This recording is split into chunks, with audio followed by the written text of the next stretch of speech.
absolutely wild as Vern Gagne's All-Star Wrestling goes coast to coast and continent to continent. The greatest wrestlers in the world. He may be an apprentice carpenter, but I guarantee you he is a seasoned ring veteran. I've been hit with bar stools, bar rags, barmaids. I'm talking to you. They're scared that Hulkamania's still running wild. Oh, yeah. I got a big fat wife and 9 kids at home, and I gotta feed them. And take a look at Jesse the Body in real life. Open your hand once if you would. You want the stick? This is absolutely unbelievable. Totally, completely out of control. He's coming in over the top. Hey! Look out!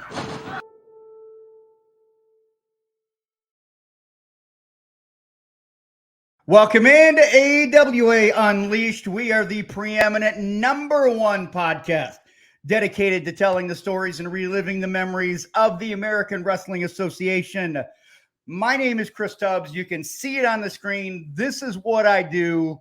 I don't do it very well, but we got guys that do stuff, and they do it very well. I just said do. I'm not sure how I really feel about that. Speaking of do, here is Mick Karch and Joe Chupik. Guys, welcome back. Wow. So, Mick, I mean, wow. Mick, are you due or am I due? Well, the AWA had Jimmy do, so we got do. We'll be doing Frank Sinatra here before too long. The do run, the do run. Oh my God! Well, we just had a little bit of a Beatles lyrical. I don't even know what it was that we did. It was something. But we are here to talk wrestling, you guys. And after a couple of weeks off, Mick, we talked about your recap, your trip to Las Vegas with Cauliflower Alley last week. And we've got a great guest. I know you guys are looking forward to hearing from him. We're looking forward to hearing from him. First of all, got a little bit of business we got to take care of. See Soda Stick. Thanks to Soda Stick for all of the merchandise that they provide us. Go to sodastickco.com. 15% off when you use the promo code Unleashed. Hey, we've got it's getting into the cold weather, guys. I know it sucks, but it's cold where we're at. It's not cold where our guest is at. At least I don't think it is. But go to sodastickco.com. You can get your personalized gimmick in a sweatshirt. It's a hoodie. It's really awesome and very, very comfortable. You're going to want that. Rep the AWA Unleashed Army. And then also 7th Avenue Pizza. We want to thank them. It's a reason this is a neck up show. Body by Pizza. You don't want to see the rest of it. So that being said, one more, guys, and I think probably the most important thing, hit the subscribe button on YouTube. Absolutely. That is the best way to help us grow. It's the best way to help us expand.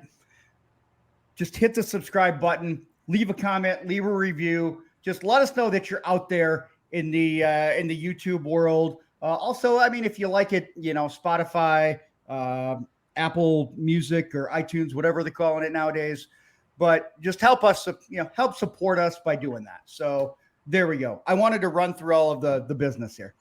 Well said, well done. And yes, please, we're not begging.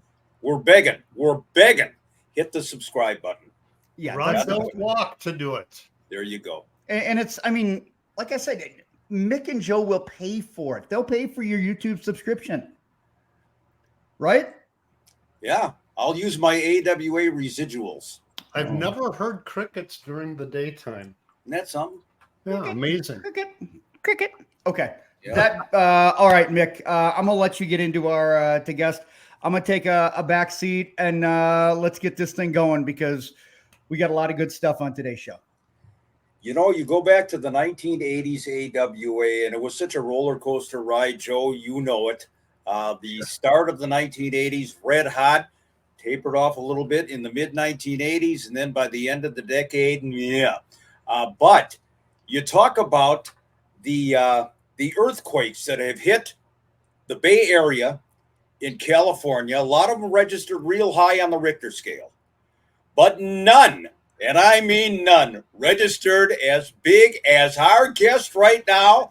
There he is, ladies and gentlemen. Earthquake Ferris, welcome welcome to the AWA Unleashed podcast. Well, thank you very much. That was a great intro, by the way. Thank you. I'm very honored and just to be here. It's for me, it's an honor because I've been out for so long that having you guys ask me to come on and being a part of this is very humbling, to say the least. Yeah. Well, Craig, we had talked earlier in the, shall we just say the pregame in the locker room. You have not changed, my friend, and it's been 35 plus years. Yeah. You look fantastic. You look better today than you did then. Well, I don't know. It's honest living with you. I don't know what to say. What's dealing with those kids every day that's kept you fresh? That is really true. That is true. You know, keeping up with those kids is demanding and maybe keeping me fresh. And it's actually probably closer to 38 years, Joe. Yeah. You were invited to my wedding. You were going to be my filmer at my wedding.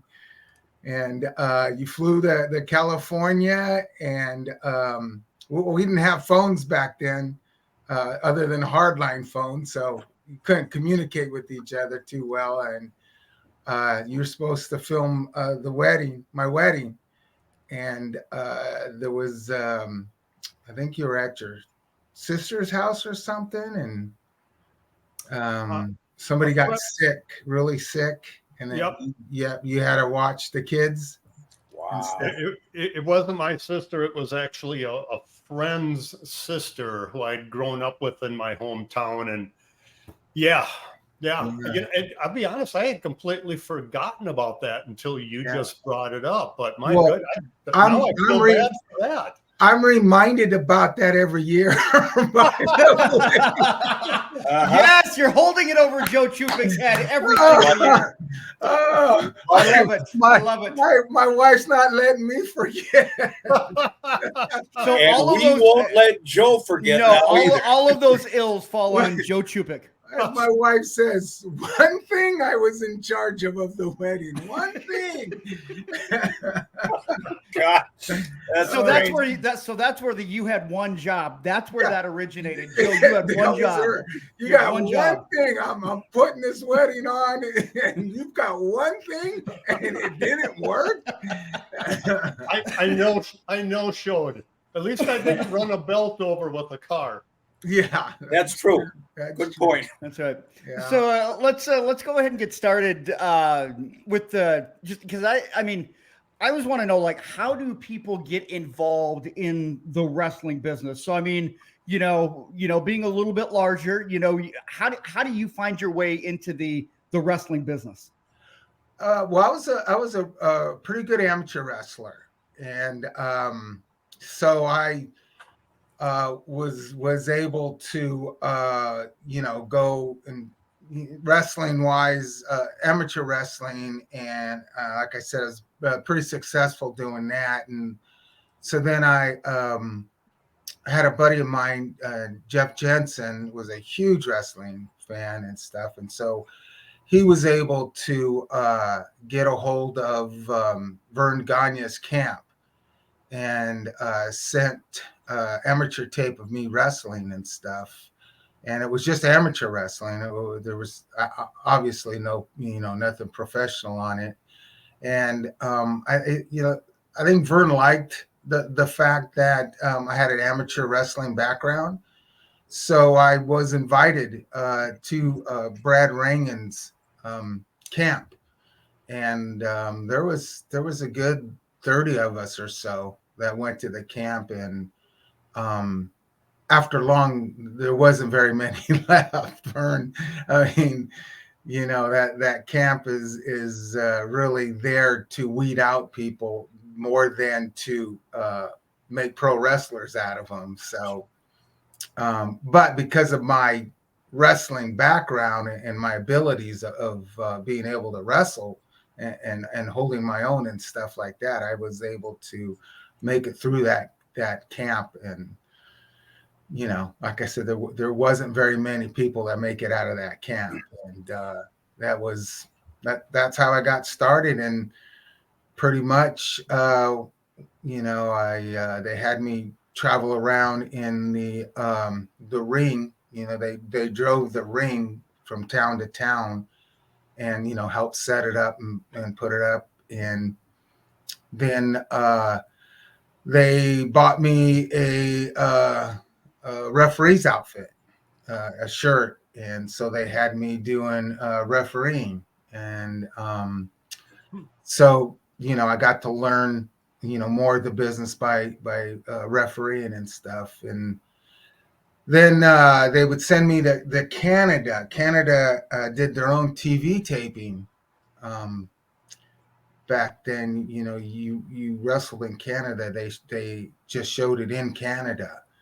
And so they had me go to Canada and do a lot of wrestling in Canada, in Canadian TV, which didn't really affect the States as far as getting exposure, or bad exposure, I should say. And then I just started getting on the card. They just started putting me on the card, and actually was doing interviews. And I mean, I guess when you start doing interviews is when you sort of made it. If you're put on the interview thing, then you kind of made it. So I know Joe has some questions for you, but I want to follow up on one point that you made. You talked about the training camp back then and how it was more intended to weed out the wannabes. How different is that today? I mean, that just stood out to me, because so many wrestling training camps today, they take your tuition and that's what they want. And they'll put you in a ring on a Saturday night, and it's not a weeding out process. It's kind of like, bring us the money, show us the money, and we'll put you in the ring. And boy, you came from a different era. And I've heard horror stories about Vern's camp, about Brad's camp. And so you were there when it was still the real deal. Oh yeah. Yeah. It was intense. I mean, like I said, really, if I didn't have the wrestling, the amateur wrestling background that I had, they would have stretched me right out of there, just like, all the other guys got stretched out. I mean, it's they'd stretch you and work you. And, they wanted to make sure that you were going to be a part of this. And this is, they're going to smarten you up to the business. So they better make sure they've got the right people in there that they want. Quake, who else was in the camp with you? I trained Leon White, Leon Baby Bull White, Vader, I guess, was Vader. Greg Boyd, was he? Yeah, Greg Boyd was in the same camp. Boyd and Vader came together. They came together, and I helped train them. They came after my camp, so I was staying with Brad. I was living at Brad's house, and so I was staying there and training them. And the Nasty Boys came through. Brian Knobs, they came in, and I trained them, helped train them, get them going and stuff like that. So he had a ring set up. Mm-hmm. So in the barn. In the barn, yeah. And we had a lot of guys come in and just regular, just working on stuff. And so that was pretty good. Well, I love this shot, because if I'm not mistaken, Quake, that's Tom Lintz that you might be working with there. It was an ESPN taping, and of course he was working, I think, as Ali Khan for Shigenan El Casey, part of that camp back then, and that's what a great shot that is. God, I mean, you guys talk about beef in the ring. Holy crap! You know that's going back. What did you say? 38 years, 37 years? Yeah, yeah, about 37 years. That one, yeah. Been married 37, so. Well, you're lucky you've been married that long after Chupik screwed up the, you know. Well, Actually, it's a good thing because if his wife had videotape, it would remind her every year. Good point. Very good. it gives her something. It gives her something to point at. There you go. It gives her something to give it to me for. I got a question for you. You know, you talked about being in the camp for a while before they finally smartened you up, and they wanted to make sure that you were going to be a wrestler. You weren't just going to be a fly-by-night guy.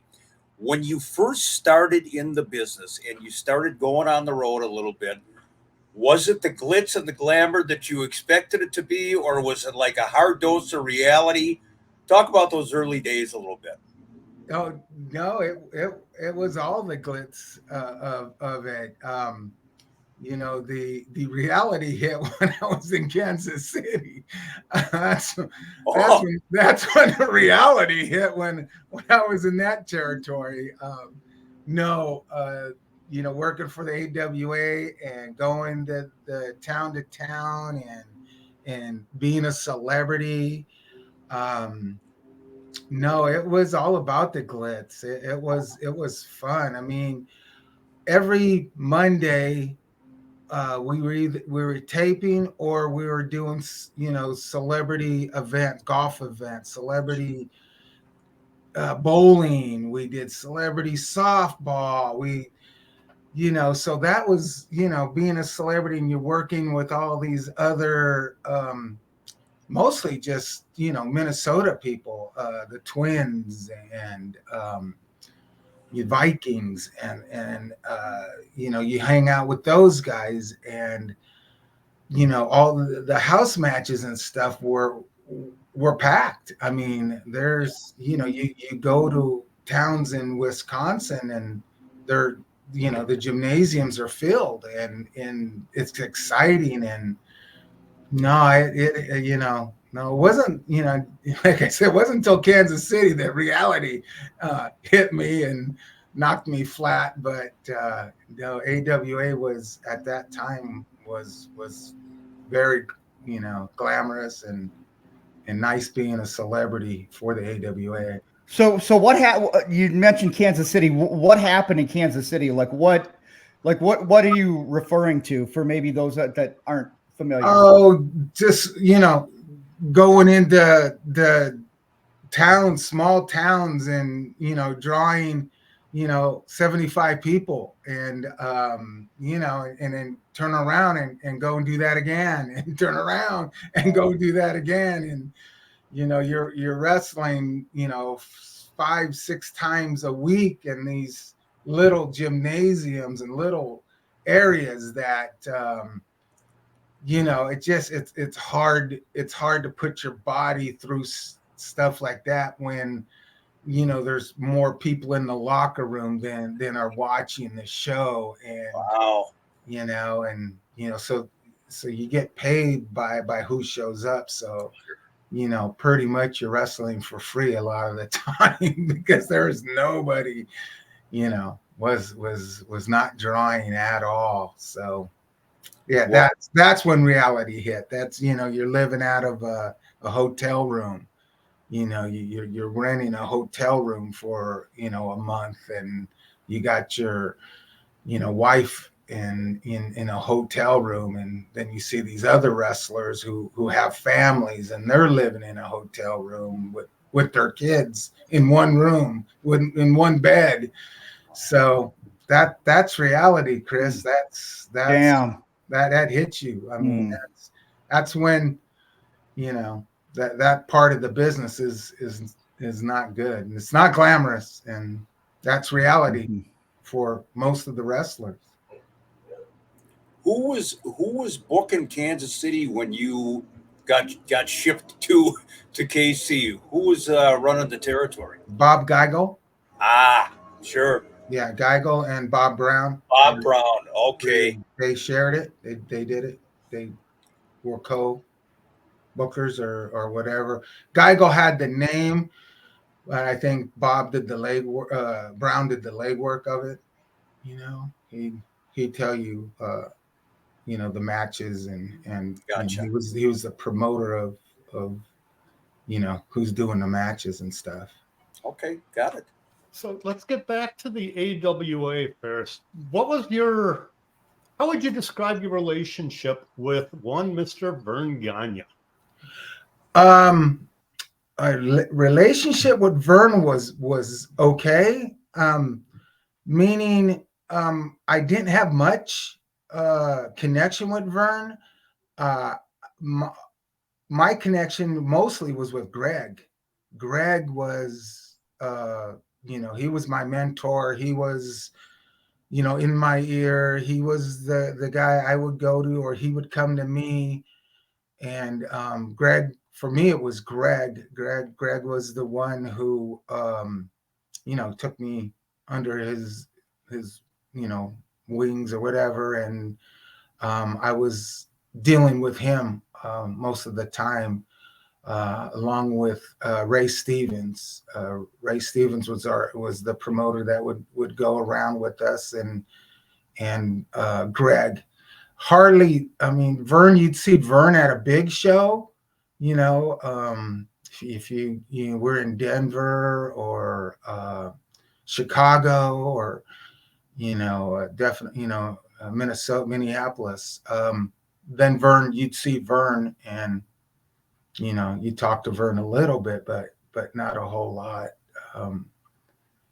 So it was Greg. Greg was the that I had a great connection with.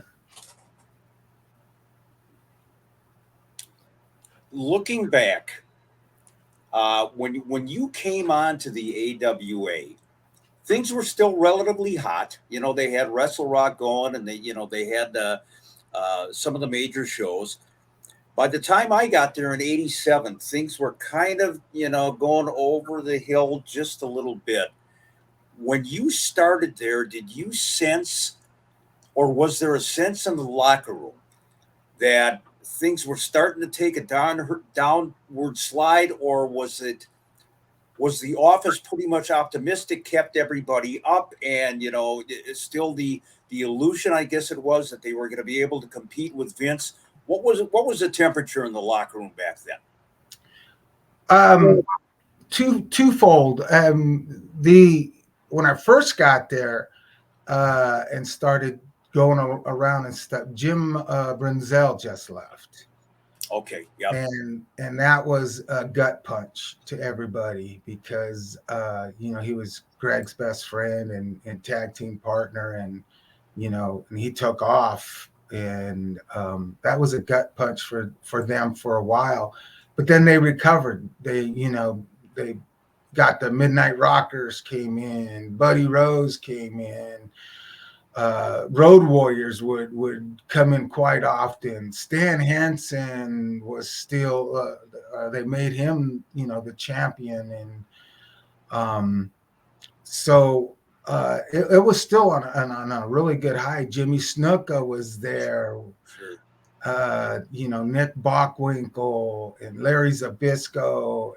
So you had all the names, and our territory was, we'd still go all the places and draw pretty well. Okay. It didn't taper off yet while I was still there, and by no means I was anything to do with it, but they still had name power, and so it was still going pretty good, in 85, 86, and, parts of 87, I'm sure. Well, I want to ask you about, going back and working in your home area, because the AWA, kind of slowly expanded west. When you got a chance to work back in the Bay Area, what was your reaction like being in your home region? Undescribable, to be honest with you. I mean, there's a tape out there filming an ESPN filming that they wanted to film at the Kaiser Convention Center in Oakland. And the funniest thing is there was a tailgate party like it was a football game. I mean, people were out front tailgating, and most of those were my family and friends. And, you know, just it's coming back and wrestling in front of the hometown after, you know, I've been on TV for a few months, and that, you know, they have the opportunity to see me live and the you know, come out and support me and stuff like that. And, you know, God love Greg. He wasn't going to let me lose in my hometown. So that was also another bonus there. Blake, if I'm not mistaken, I believe you are referring to the live 2-hour ESPN taping, or not taping. It was live on ESPN. Correct. That was done at the Kaiser, and I do remember being in the truck and you going over. Yes. And being very, very happy for you, because you were just all, you know, BS aside, you were just a genuine person who got into wrestling, who didn't have a chip on their folder. You were the guy that I could sit next to, the, you know, at a bar. Not that I've ever been to one, but sit down and have a drink with you, and it would just be two guys talking. You never put yourself above anybody, but I know that you loved I don't want to say attention, but you did love that spotlight. I mean, I think anybody that gets into it has to love it when you get it. But for you on that weekend, to do it in front of your hometown and all of your family and friends, damn, that must have just felt incredible. It was amazing. It really was amazing. You know, it was a live show, and I kind of got reamed a little bit at the end when I went over, and then Ali Khan and the Sheik kind of jumped me outside outside the ring and threw me into the post and all that stuff.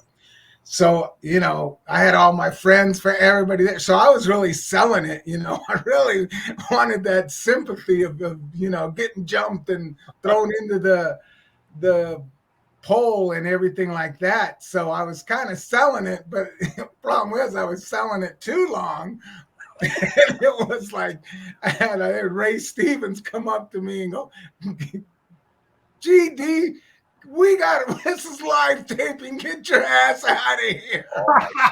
So they got me, they're carrying me off as the other match started going, and I'm still being walked off the area there. So I kind of got reamed a little bit, but it was all good. I watched that match coincidentally last night, the one that we're talking about with Ali Khan. Yeah. And, you know, my first impression was, my God, you know, Ferris is getting one hell of a pop here. And then, you know, we talk about, you know, it's in the Bay Area, it's, you know, the Kaiser. And I remember when you went over, which was, I didn't remember you having gone over. And when you did, you looked seriously like a kid in a candy store. Yeah. I mean, talk about selling it. You're jumping up and down in the ring, and the fans are going bananas. Yeah. And then there was that after-match assault, you know, when they ran you into the post, and I'm thinking to myself, they're giving Ferris a little bit of time here. But now I realize maybe it was too much time, according to Ray Stevens. Oh, great stuff. They talk about overselling. Live the moment, man. I mean, that was your time. That was my time. I was going to use it all up. Problem is, I was using somebody else's time. Oh, great. I was hamming it up. You know? Hey, why not? Why not? I do remember in the truck thinking, They were talking. It's like Mike Shields was directing at the time. I was directing the graphics, and this was a live ESPN show. And so each match was slotted. It's not like I could bring it back and re-edit it or whatever. It's like, quick, come on. We're done. We gotta get out. We gotta go to commercial. We gotta come back with the next match. They practically were carrying me out of there. Out of the way. Yeah. All right. No more sympathy for him. Get his ass out of here. Get his ass out of there. Yeah, great. Enough's enough. That's great. So quick. I mean, we just talked about probably your biggest push during your time with the AWA. You had some other notable matches. You were, as you said earlier, you had cut some promos, and that sort of, in a way, that you arrived when they put you on to a promo. My question is, do you think that if you would have been able to get into the AWA maybe a couple of years earlier, that your career in the AWA would have gone further? And then B, on a bigger picture, do you think that your wrestling career would have maybe been longer than it ended up being? Well, Joe, I gotta believe there's a reason for everything. There's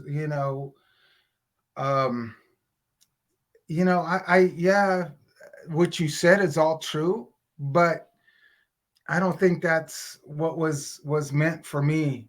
I don't think that, I don't think that's what God or anybody had plans for me or my life.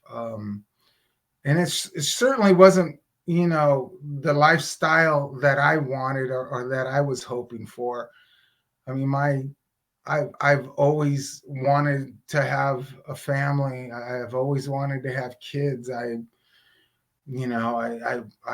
wanted to marry my wife, Suzanne, and have kids and raise my kids and have grandkids. And I guess a part, all you really have to do is watch,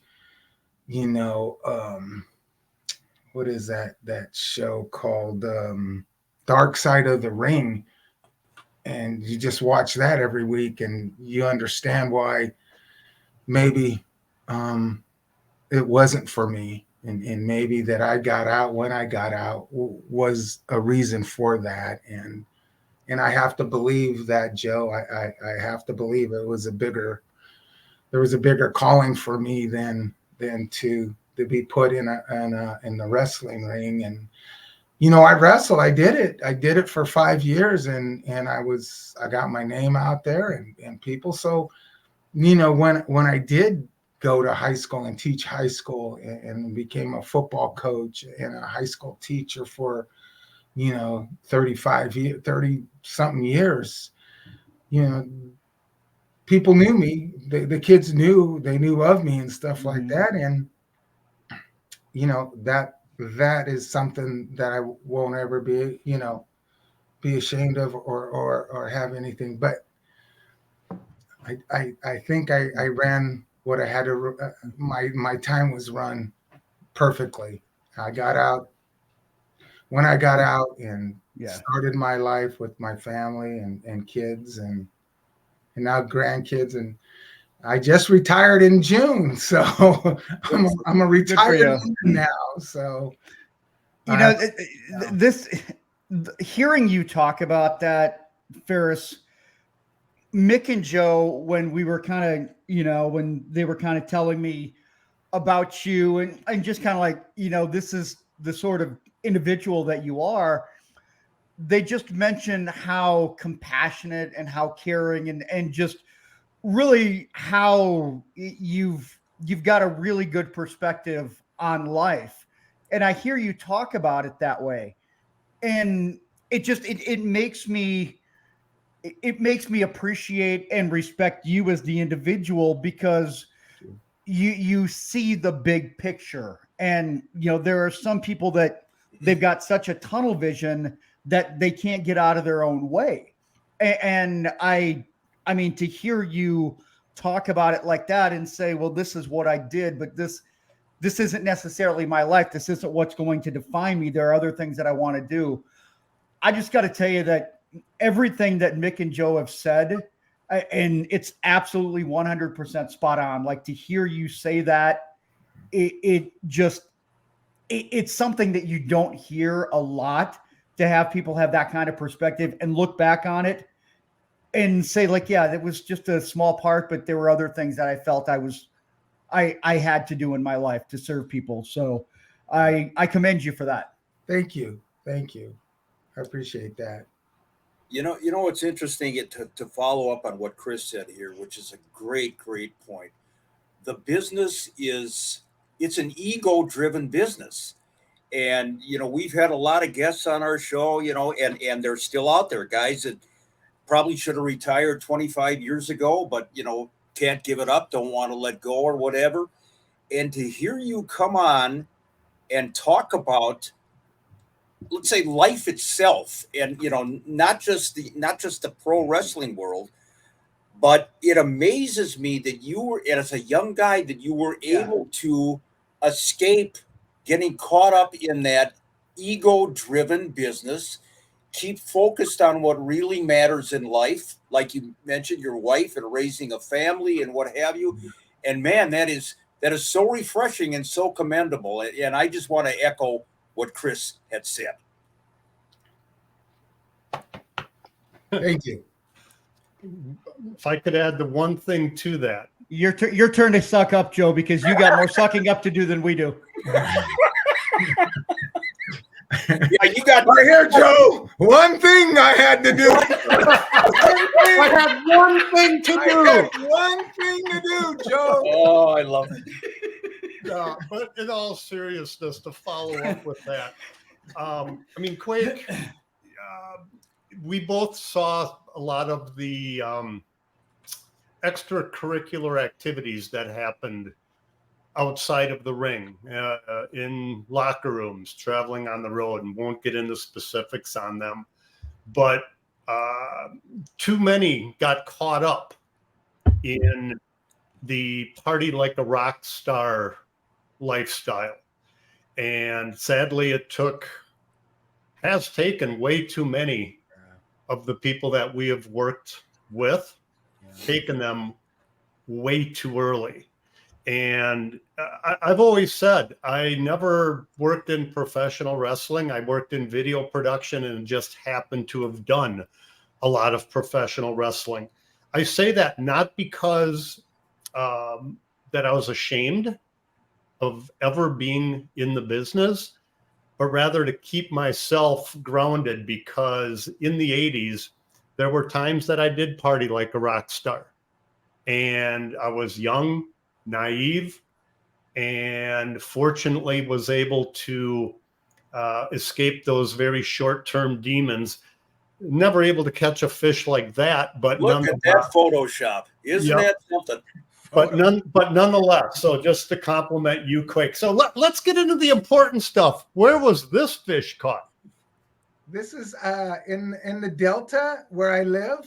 That's my boat. I have a 28-foot Collycroft boat, cabin cruiser, and I fish. That's my passion, is fishing, and that's a striped bass. Looks like it's probably maybe a 10-pound bass, and it's caught right in my backyard, practically. Wow. Right out here in the Delta. Look at that. Yeah, we got stripers and sturgeon, and the salmon make a run through there. But I love sturgeon fishing and striper fishing. That's a striped bass I'm holding.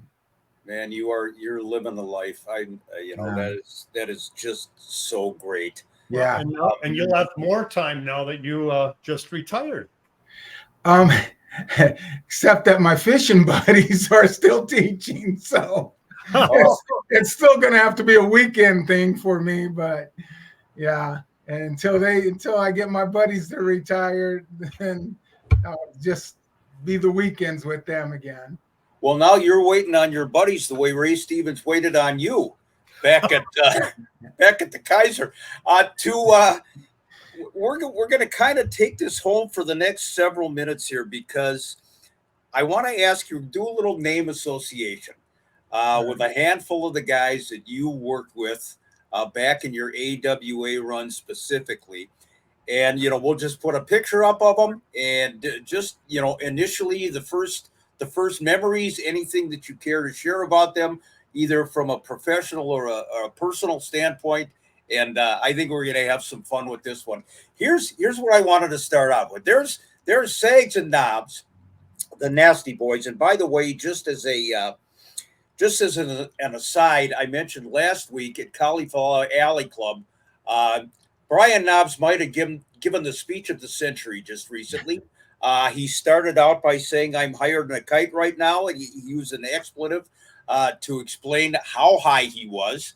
And man, it was something else again. But at any rate, you mentioned that they were in the early camps with you, and I noticed some of the early results that you had in your career in the AWA. You wrestled these two guys in singles matches. So first question, overall impression of the Nasty Boys. And secondly, did you think at the time that kind of a career was going to be spawned for these two? Well, you talk about people who live their gimmick.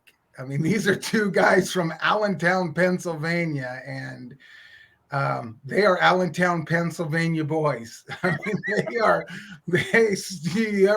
anything you ever heard about Allentown, PA, those are the Nasty Boys. They brought it out. You've heard of Jersey Shores. Well, these guys are the Allentown Shores.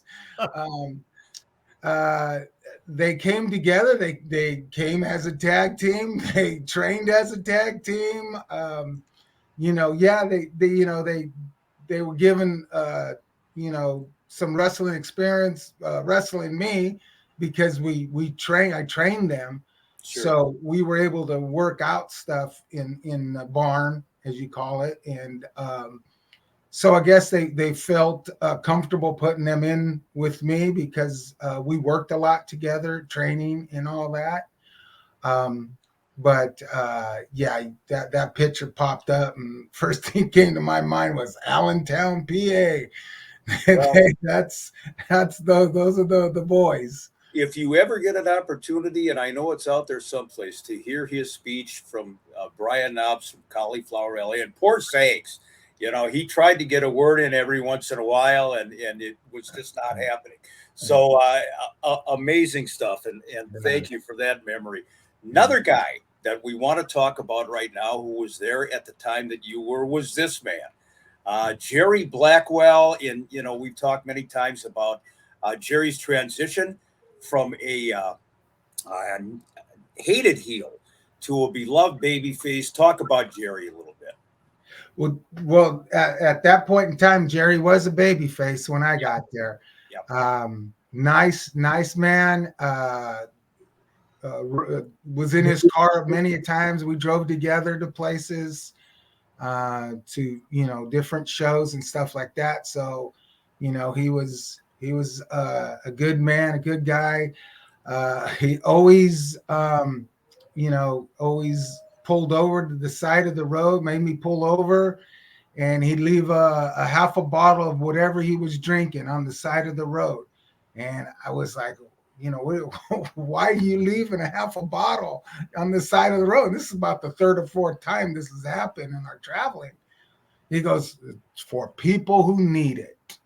It's there. If somebody's walking and they need something, it's there for them. And I was like, okay, that's pretty good. He's thinking about other people, which is great. But I had a lot of talks with him. Like I said, we traveled, we drove a lot together, and had a lot of conversations with that man, and is a good person and a good heart. Got another guy talking about people who delay either getting into the ring or leaving the ring.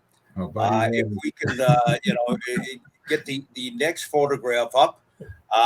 Where is he? Where is he? He's delaying again.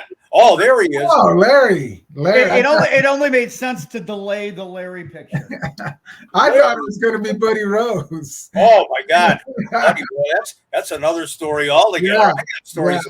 I got good ones for Buddy Rose. Oh, everybody does. Talk a little bit about the master of the stall, Larry Zbyszko. In my estimation, well, obviously, one of the greatest talkers in the history of the business. Yeah, great talker, but different than Buddy Rose. Larry would go after it. He would get in the ring and you would wrestle with Larry. Buddy didn't want to wrestle. Buddy didn't want to touch anybody. But Larry would get at it. He'd get his heat and prance around and walk around and do his talking and get his heat going. But he'd also come in the ring and really wrestle with you. And he knew his holds, he knew his moves, he knew what to give you or give me or something like that. I wrestled him a few times and they were always very enjoyable matches, and have him walk me through it and all that stuff was he wanted to tie up. He wanted to get down and dirty and wrestle and put holds on and go get after it and stuff like that. He let me clothesline him or let me smash him in the corner and all that stuff. The stuff Buddy Rose did not want me to do. Buddy Rose, we could do several hours on yes. Buddy Rose and tell stories that are all true. Amazingly. All true. Let's keep moving here. Talk about the guys. We referred to the party guys of the 1980s, and here's a couple of them right here. There they are. Yeah. Marty and Sean and Marty. I think they wrote the playbook. They did the blueprint on partying in the 1980s. Talk about them as best as you can. Well, pretty much the same age. I mean, we were kind of the same age and stuff like that, but they were partiers. We'd always, say, their leftovers were better than what we ever got, Oh my God. I can't. So there was so many of them, the girls that would just flock to them and to the ring and just, they had it. And, it was sort of like they had to keep up that image, that partying image. And they did. I mean, they absolutely partied hard and partied all the time. And, but, they were also good guys. I mean, they were good people. You trust them and you didn't mind, knowing them and being a part of I guess one of the sayings is that you'd invite them to dinner. So, that they're good guys. That's a great take. And I love the leftover comment too. I've never been a fan of leftovers. I usually like to have something, new every night, but right. Back in the day, what the hell? Sometimes you just gotta You just got to eat leftovers when they're there, Mick. Sometimes I you guess. can't go hungry. Can't go. No, can't- no. I have never seen Mick leave leftovers after a meal. So just to clarify something. Oh my god! Oh wow! On to the next one, Mick. Well, let's continue on. Going from one extreme to the other. I'm never going to look at leftovers the same. No. It's just really pass the salt and pepper. There's a guy that was nearing the end of his career, actually, by the time you got there, because Nick retired effectively in 1987. Talk about the guy that I consider the consummate champion, Nick Bockwinkel. I can't begin to tell you how many, locker room conversations I've had with Nick.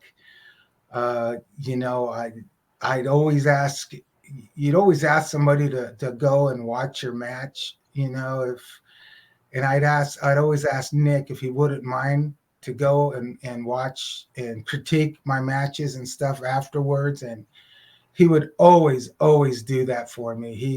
He's such a gentleman. And in the business, sometimes it's hard to find gentlemen, and it's sometimes people don't want to be bothered, especially from a rookie, but he didn't mind. He would walk out of the locker room and watch my match. He'd have that, the towel around his, he'd be bare chested with the white towel around his neck, and he'd be holding it there. And, I could see him, in the in front of the locker room with that towel wrapped around, and I know, he's watching me. So and then after the match, I'd go back in there and we'd sit down together, the two of us, and face to face, and he'd tell me, he told me mostly what I did wrong, because I don't think I was doing things right anyways, but he would sit there and just critique my match and help me out and help me to get better. He was there to try to help me get better.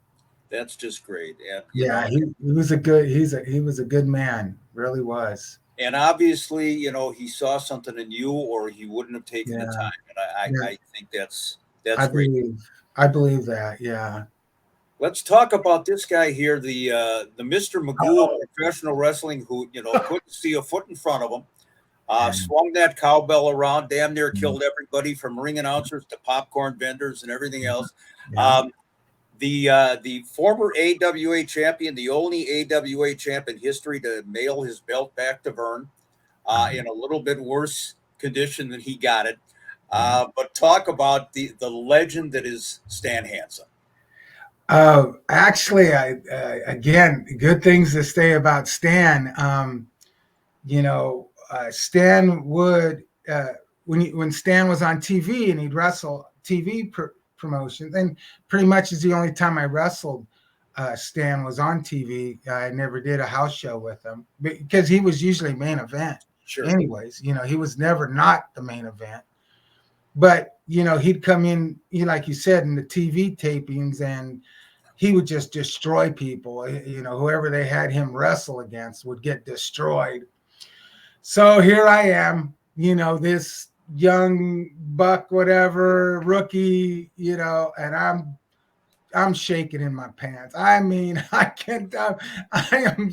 know it's not real, it's not fake, but I know he's gonna hurt me. I'm gonna get hurt somehow. He's gonna beat the hell out of me. And there goes my career, there goes everything. And we went in there, and I tell you what, he gave me half the match. And that was unheard of. I mean, he would just go in there and beat the hell out of people and just smash people. And he literally gave me half the match. I mean, he let me, I body slammed him, and this was on TV.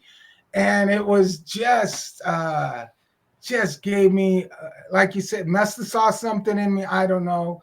Just a nice guy in the locker room. Whatever. But he really helped me out and opened the eyes really of a lot of other people, because, Stan doesn't do that. Stan goes out there and beats the crap out of people on TV, and he literally gave me half the match, which was amazing. I splashed him in the corner, and he crawled out of the ring after, and it was just amazing to me. That's really something. I mean, he let me have. It was amazing, very, very amazing. Mm-hmm. Yeah, to think out of all the guys that could give you that much of a match, and just the perception that a lot of us on the outside have is just like Stan Hansen could just literally, kick the snot out of anybody that he wanted to, but to be that generous to you, that's pretty amazing when I hear that story. It really was amazing. It was very amazing to me too. I mean, it was, like I said, I'm in that ring and I'm dreading life. You're in the back and you see your name on the card and you see you going to Stan Hansen and you're going, maybe I could call in sick or something. Did he tell you before the match? Did you guys talk before the match? Like, hey, I'm going to give you all of this, or was that all just in the ring on the fly? The only thing he told me, he goes, "Hey, rookie, I'm going to give you the lariat," and that's it. Oh, that's the end. He gave me the end. He gave me the end. I said, okay. And I'm going, I hope it's not the first 10 seconds. How great is that? I just love hearing this stuff. And, and again, Stan, who couldn't see a foot in front of him. I saw a ringside photographer one time take Stan Hansen's cowbell to the back when Stan was coming in the ring. And I think he still got the imprint. And, it's probably about 40 years later. But what a great story. Let's move ahead. Got just a couple of more guys that I want to ask you about here. And let's get the next photograph up, if we can. And there he is. Big Scott Hall, who, of course, was just kind of coming into his own in those early AWA days. He had done the Starship Coyote stuff and what have you. What a storied career for Scott Hall, and what a transformation. Obviously, his story itself is the stuff of legend, ups and downs. But talk about the early Scott Hall. Well, I really got to know Scott really well, and when we went to Europe together, we went and wrestled for Otto Wanz in Germany. And Scott was with me. It was the two of us. We went together.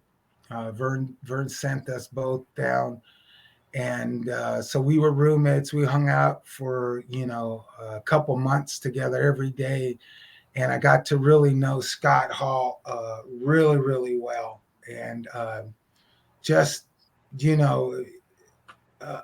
unlike his wrestling, he's nothing like who he was as a wrestler. And you're going to find that in mostly everything, people aren't really who they are or portrayed to be. And he happened to be one of those guys that, he was a nice guy behind the scenes. He wasn't, so arrogant. I mean, he'd play that role up a bit, but you're in a room with him and stuff like that. He's just a normal, nice guy. And we worked out. We went and worked out. I got in the best shape of my life hanging out with him. The gym was about 2.5, 3 miles away. And I was like, hey, let's get a taxi and let's rent a car. Let's go, and he's like, oh no, we're jogging to the gym. Wow. So by the time I got to the gym, I was done. You already had your workout. I want to drink Gatorade. I'm done. Oh God. And obviously a guy that left us much too soon. And, But what a legacy. Got two more names for you here, and actually three names, but we'll combine them. Talk about the guy that you had that contact with all the time, and that's Greg Gagne. Yeah. And we've talked, Ferris, so many times on this show about how underappreciated Greg Gagne is, and how the critics of pro wrestling will always point to his size, or he's his dad's, handing him the promotion, whatever. I thought Greg was just a tremendous worker. What's your take? As a worker, yeah, tremendous, but he was a tremendous person. I mean, I would talk about Greg as a person. I mean, he had to live under his dad's shadow, but he didn't act like that. He wasn't the spoiled kid or the bratty kid. I mean, he would be the guy that get down and dirty. He'd get his hands dirty. I mean, he wasn't my dad's the boss, blah blah blah, this and that. No, he was his own man. Like I said, I dealt with Greg, and I loved Greg. I mean, I thought Greg was just a great person. Yeah, he can wrestle, and he was thin, but he could work, and he's going to live longer because he is thin and healthy, and he didn't put his body through what other wrestlers did, and he kept himself in shape and kept going, and he's just a really good guy, and really enjoyed my time with him. And I had spent a lot of time with him in Las Vegas, Sure. At the showboat and stuff like that. He would sit and we would talk a lot, and we hung out, and at the showboat, and we'd have a beer or something at the bar, and we just sit and talk, the two of us, and it was very, very enjoyable. Just a great person. I mean, he was a younger version of Nick Bockwinkel. I mean, he was Wow. Yeah, he was a good man. What a great take on Greg, because especially with the modern day wrestling fans looking back on it, everybody's an expert, and if it wasn't for Vernon, thank you for that take. It's very refreshing. So appreciate that. We're gonna finish up here. You mentioned one of these three earlier on, Buddy Rose, and of course Sherry Martel and Doug Summers.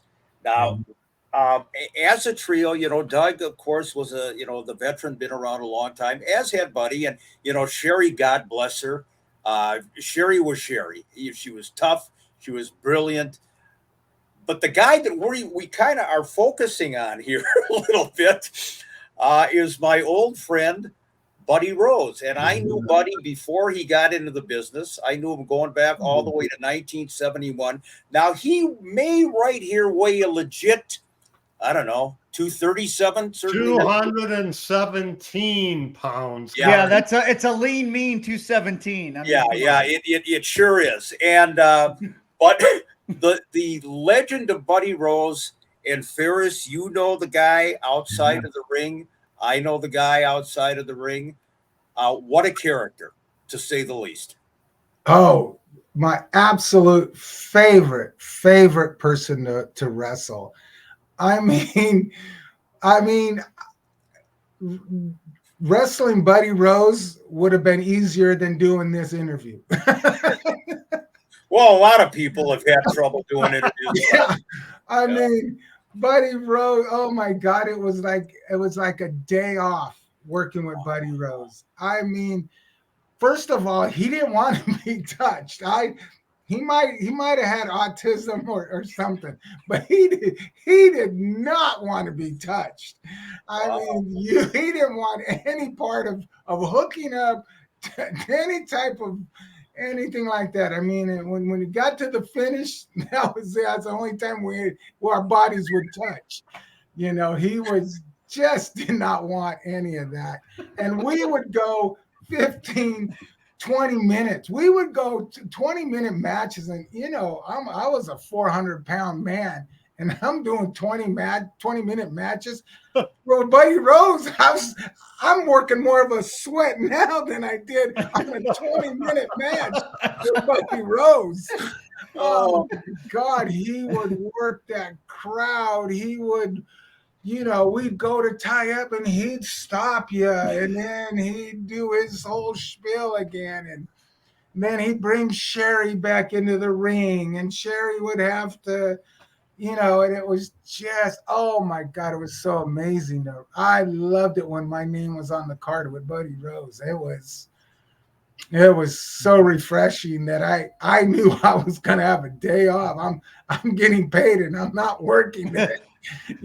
Now I'm gonna look at Buddy Rose matches like completely different now. Like I'm gonna have to go watch some of those matches and just like pay attention to and this is what's cool about this. Like you're giving me a new perspective on things. So I'm gonna go back and look at it after this interview, and it's gonna like change my entire viewing habit. Oh yeah, you'll notice.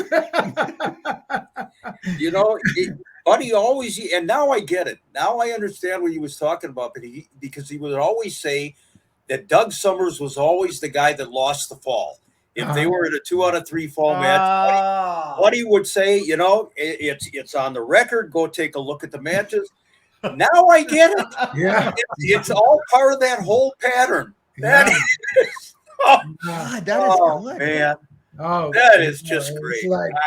Wow. Like you said, you know, you're in the back and you see the card and you're wrestling Buddy Rose and you're going cha-ching. Yeah. Oh God, well, someday when we're not on the air, we'll talk about some of the early Buddy Rose stories, you know, away from the ring when he first got into the business. And man, I'll tell you, you know, he was a midnight rocker long before there were midnight rockers. Wow. Wow. That's our list for today, and I know we all individually want to thank you, but I want to kick things off by saying how absolutely refreshing it is to have you on the show. We've had a lot of guests on here, and when a guy is as open and honest and down to earth as you've been, you know, we knew it going in. I mean, we knew what we were going to get when we had you on the show, but I can't thank you enough for your honesty and just you're one hell of a guy. And I'm honored that you were on the show. Well, thank you so much. How do I say that? You know, you opened my eyes to this program a few months ago when you guys were talking, and a picture of mine came up, and you had some very nice things to say about me. And so I felt I wanted to thank you guys for that. That was very nice and unnecessary, but nice, and I appreciate that. Hey, Quake, I mean, all seriousness, every word about you leading into this was nothing but complimentary. My short time in working with you, while you were one of the boys, you weren't. Yeah. I mean, if you know what I'm saying. I know exactly what you're saying. Yeah. And so I thank you for that. I thank you for the friendship. I thank you for asking me to come out and stiff you on your wedding. You know, and apologize to your wife again. It's like when you have an anniversary party, I'll come out and I'll videotape that for you. But no, I don't want to relive that again. Well, there's a reason they call marriage an institution, you know. Yeah. But no, thank you for coming on. It's much appreciated. It's great to talk to you again. Have fond memories, Joe, of me and you sitting in your back room and TV tapings, and I'd be hanging out with you because I knew I wasn't going to be doing an interview, so I'd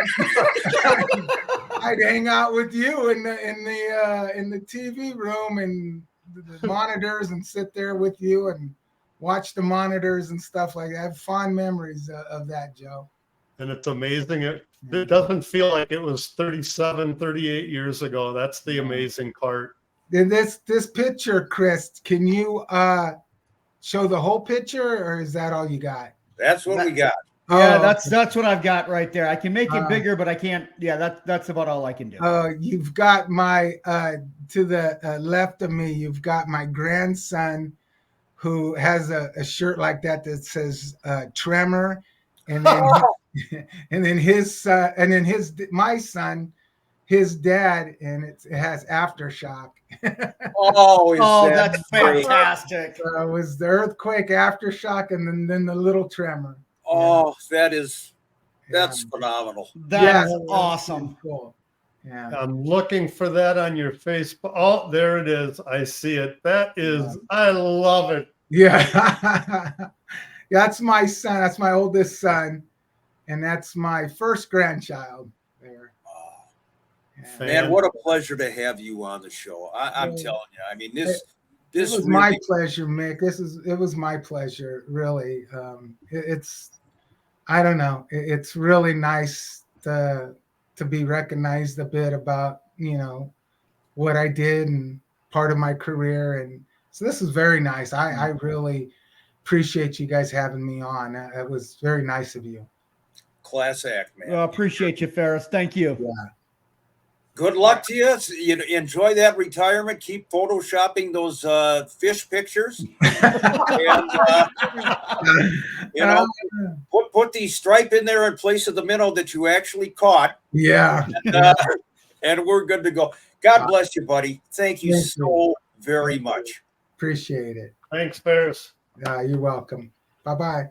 See ya. All right. There he goes, Earthquake Ferris. And that was, guys, everything that you said about him before going into it, absolutely 100% true. Very seldom does somebody get, like, my expectations before coming into it, like never having talked to him. Very rarely are they met or exceeded, and that exceeded. And again, just I thank him for his time and everything that he's done in the business and out of the business. So it was a great way to have our first interview of this quote unquote fall season. What a super guy. Absolutely super guy. And Joe, you're right. He looks better now than he did back in his wrestling days. It's amazing. That's I'm not lying. I mean, he looks phenomenal. He looks better. When you were putting up those other pictures, he had the baby face, but he looks like, the current photos like 10 years after, not 35 years after. Ferris, great job. Hanging around all those high school kids as a teacher did wonders for you. Yeah, I'm glad you said as a teacher, because otherwise you're the Matthew McConaughey. Yeah, all right. Then I'd be referring to Karch, but that's a whole nother gimmick. Wow, let's. No. I know. Minimum 95 years old, or I'm not interested. You're going for the younger ladies. Yes, exactly. You know what the great thing about high school girls is that never mind. I'm not going to say the line. All right, let's give some shout outs and bring it home. What do we got for some shout outs here? Mick, you go first. Paige Von Hess Sutherland. Her dad was Kurt Von Hess, and he was a tremendous heel going back to the golden age of wrestling. Teamed up with a guy named Karl Von Schatz, great German tag team heel combination. I met Paige for the first time at Cauliflower Alley. What a sweetheart. And if she's not watching the podcast yet, I'm going to make damn sure she does, because what a lovely lady. Hats off to you and shout out, Paige. My shout out this week goes to a longtime friend, Chuck Lennon, who recently, unfortunately, had some, shall we say, medical issues. But Chuck is a an old-time AWA fan, golfed with him in golf leagues for many years. Chuck, get better, get well. That is all the people need to know. And I'm going to go with David. Hopefully I'm saying this right. Selensky. David Selensky, this is for you. Appreciate all the comments and the support that you give us on YouTube. And if you've not subscribed on YouTube, you guys, I'm telling you, that's a great way to help support this. It helps us keep doing this thing for free because I enjoy, I don't like when people have to pay for certain things, and we enjoy that we can allow you guys to watch this and listen to it for free. So yeah, David Selensky, thank you, and subscribe on YouTube with all that. So that being said, guys, let's bring it home. What say you? We're ready to go, and Chupik was kind of freezing up there a little bit towards the last few minutes. Yeah, I noticed that too. It's nobody's jumping on him the way you jumped on me when I looked like Casper the Ghost, several weeks ago. But nonetheless, it is what it is, I guess. Mick, you would give anything to have somebody jump on you.